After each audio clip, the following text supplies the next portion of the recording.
Welcome back to the Ontario Mortgage and Real Estate Insights podcast. I'm your host, Steve Hamoen. Today we're diving into some significant developments that have been shaping the real estate and mortgage landscape in Ontario and beyond. Let's begin with a crucial report from the Canada Mortgage and Housing Corporation, or CMHC. The CMHC recently released a report revealing that higher interest rates have led to a substantial decrease in housing starts. In the past year alone, we've seen about 30,000 fewer housing starts due to these elevated rates. This represents a reduction of about 10 to 15% in new construction starts, a significant impact on the housing market.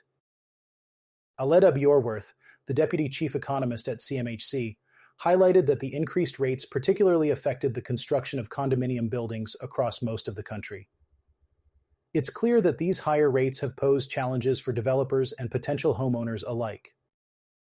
However, it's not all doom and gloom.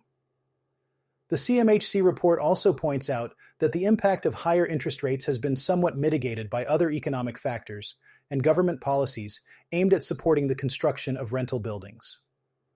This has provided some relief and stability in certain segments of the housing market. It's worth noting that fixed-rate mortgage rates had been on the rise throughout 2022 and 2023, driven by the Bank of Canada's efforts to curb inflation by raising its key interest rate target. But in a turn of events, mortgage rates have started to decline as the central bank began cutting rates earlier this year, with predictions for further reductions in the near future. These changing dynamics in interest rates and government policies underline the importance of staying informed and adaptable in the real estate market. As we continue to navigate these shifts, it's crucial for those in the industry to remain proactive and responsive to new developments. The recent developments in the bond market have caught many by surprise as the anticipated decline in mortgage rates has taken a U-turn. While the fall weather brings warmth, the financial climate is heating up in a different way. Bond yields, which were expected to continue their downward trend, have instead surged, with the 5-year Government of Canada yield rising by 33 basis points in just 2 weeks. This reversal in bond yield trends has left many wondering if the bond vigilantes are finally taking control. Could it be that the market is now demanding a proper return for the risks being taken? The sudden shift is largely attributed to the latest U.S. employment numbers, which have surpassed expectations. The robust job creation figures have fueled speculation that the Federal Reserve might put a halt to its rate-cutting spree. With the U.S. economy showing unexpected strength, there's a growing sentiment that further rate cuts by the Federal Reserve might be off the table for the foreseeable future. The Canadian dollar has also felt the impact, as the likelihood of additional rate cuts from the Federal Reserve diminishes. This has implications for the Bank of Canada as well, where the chances of a 50 basis point cut have become less certain. The housing market is now facing new challenges as these monetary policy shifts unfold. Recent data from local realtor boards reveal that the problem of limited supply has been addressed, but now there's an oversupply issue.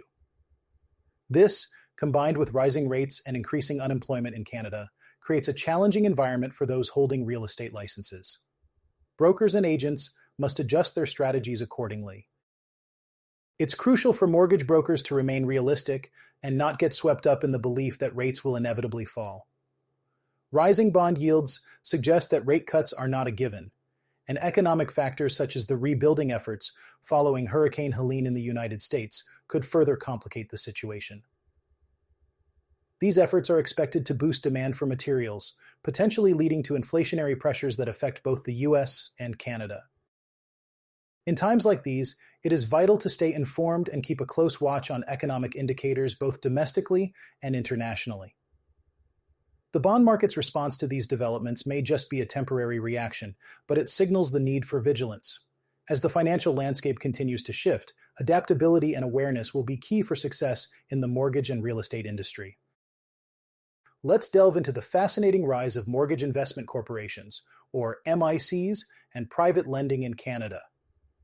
This trend has been one of the most eye-catching developments in the Canadian mortgage market over the past few years. As borrowing from traditional lenders becomes increasingly difficult, MICs and private lenders have experienced a surge in market share, becoming a more prominent force in the industry.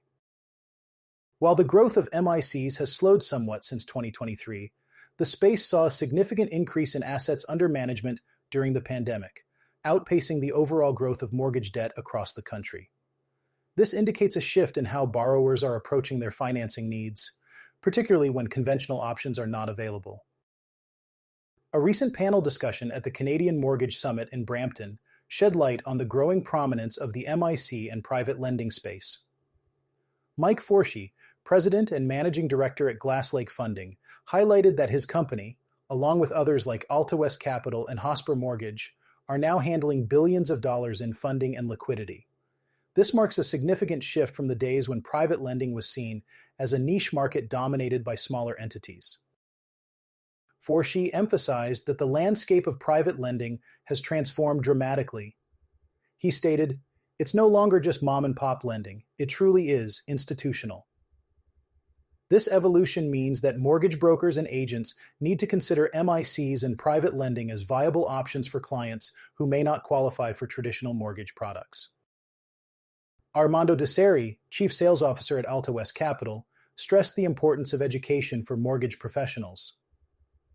He believes that those who do not engage with the MIC and private lending sector are missing out on significant opportunities. Deseri noted that as more borrowers turn to these options for financing, it's crucial for professionals to educate themselves and understand the products available. Deseri pointed out the need for mortgage professionals to expand their knowledge and offer a comprehensive range of options to their clients. He mentioned that business development managers, or BDMs, are more than willing to assist brokers in learning about the private lending market.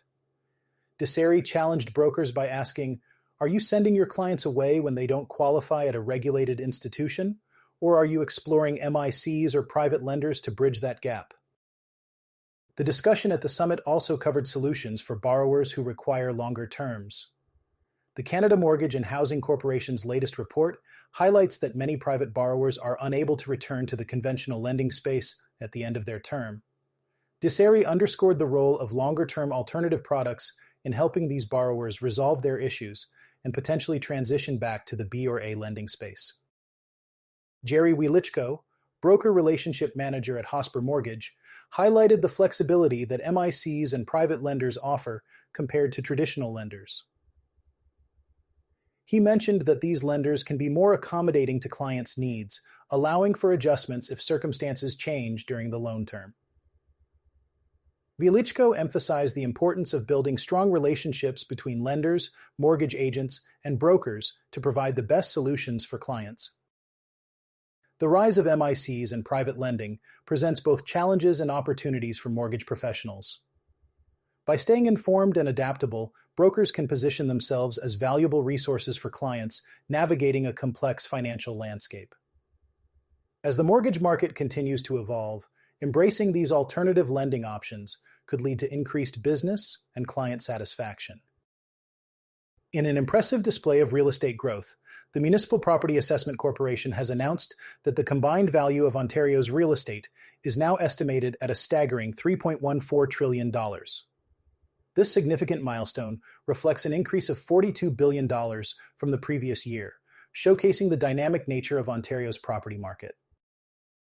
One of the key factors contributing to this immense valuation is the rise in property values in major urban centers, such as Toronto. The report highlights that Toronto's property values alone have surged to $9.93 billion.